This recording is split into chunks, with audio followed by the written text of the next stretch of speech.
So I missed last week's review of Children of the Whales, mainly just because I had no time. I had a lot of stuff going on the day I typically would review it, so I do want to quickly mention last week's episode and then we'll jump straight into the new one. The only main thing I really want to talk about with last week's episode is essentially the Jaden Smith character, the kind of like edgy, kill-em-all type character who literally just resembles, in my opinion, Jaden Smith, just in anime form. I know there's Neo Yokio, but still, it kind of resembles him. I did appreciate what they ultimately did with his character. I still don't like his character, I never really appreciated his character, but I did like the fact that they didn't go the route that a lot of anime do, where they just show like a 2 to 3 minute flashback and then they kill the villain.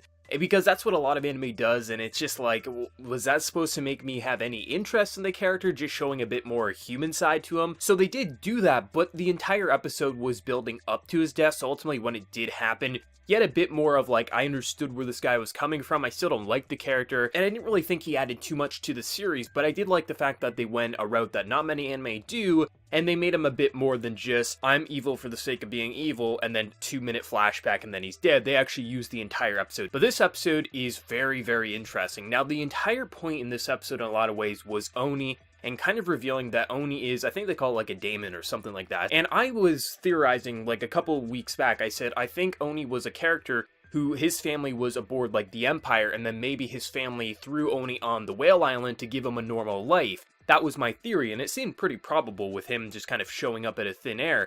But they went an even more interesting route, essentially putting him in this like elite warrior clan that can actually use their Athema in ways that no one else can, as seen by the destructive force when Oni loses control, and literally can use it in the heart of the ship where no one else can. Which I think is an even more interesting direction. It'll be even more insane to see how that would go going forward with the story, and I really like what they did with it. I mean, I knew his friend was going to die, but I appreciate they actually went the route of making his friend not useless. I mean, he does die in a very predictable way, don't get me wrong, but the fact that he could actually hold his own and actually was fighting fairly well, and it was just because he's not an experienced soldier. He's not going to think about the things that he should and should not do on the battlefield, but he's actually a skilled fighter, and the only reason Oni survived is because he brought his friend along, and I think that's going to play a heavy factor with Oni going forward, because the reason Oni lived and this mission survived was because he agreed to take his friend with him, but because he agreed to take his friend with him, he ultimately died. But then you could also argue if he didn't take him with him and he just stayed on the island,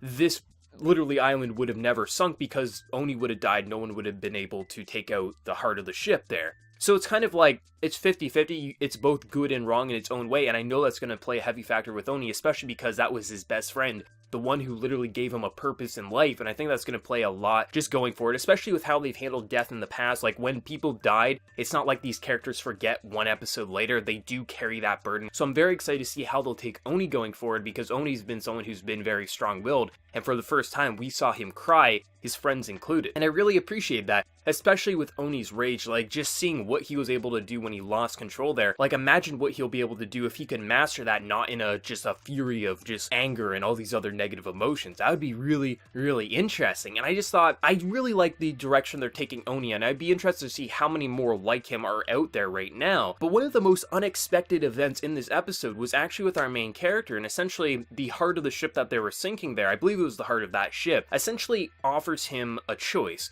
Lose your emotions, everyone on your island's emotion, and we'll give you this item that will essentially advance your culture forward in some way. It will evolve their culture. And I thought it was interesting they went the route of, it gave a very menacing vibe, like, oh yes, come to the dark side in a lot of ways. But Chakra ultimately declines the offer and says, you know, our emotions are what lets us remember the past and those we've lost. But then the heart of the ship still gives him the item, which I thought was very interesting because it definitely gave me a menacing feel, like, this is bad, don't accept it. But it's interesting that the heart of the ships are looking almost at, like, the sinners, the Philena, and seeing, like, maybe they are the correct answer. So I'm interested to see how much we'll see with this item in the last 3 episodes of this season here, if we'll get to see a lot of it, or if that's going to be like season 2 or light novel content down the road. But it was interesting to see that twist. I didn't see it coming whatsoever, and to see that final shot at the end of the episode with just the very few survivors floating back to the island, it's both heartbreaking, but also like, they did it. And it's just, I thought the way they used instrumentals and visuals and everything, it was just so good. Like last week's episode, it was fine. It wasn't anything to write home about in my honest opinion, but I did appreciate what they did with the antagonist. However, this episode I felt like was just like, it was the icing on the cake here. Like, in a lot of ways, you could say this could have been the season finale if they wanted to drag it out and make this the last episode. So the fact that we still have a few episodes left makes me very hopeful. I can't wait to see what they're gonna do. But just once again, I really think that the voice actors, when it comes to these scenes, like, it just really feels like this is a real actor giving it their all, not just trying to read off a script. And I appreciate the care and detail in this. Even when the series isn't perfect, I still feel like I just have a blast watching it. Like last week was probably one of my least favorite episodes, to be honest, but I still had a lot of fun with it, and I think that's a strength of the series. And this episode, I think, was one of the strongest, at least for myself. I'm very excited to see how everyone's gonna go going forward. They got the victory they want, but at a pretty heavy cost. And it's going to be interesting to see how everyone's going to deal with all the consequences of what just happened and ultimately how they're going to evolve. But let me know your thoughts. What did you think of this episode and how excited are you for next week? Let me know. And before you leave, smack that like button, share your support. If you're new to the channel, be sure to subscribe. So until next time, everyone, please take care and have a good one.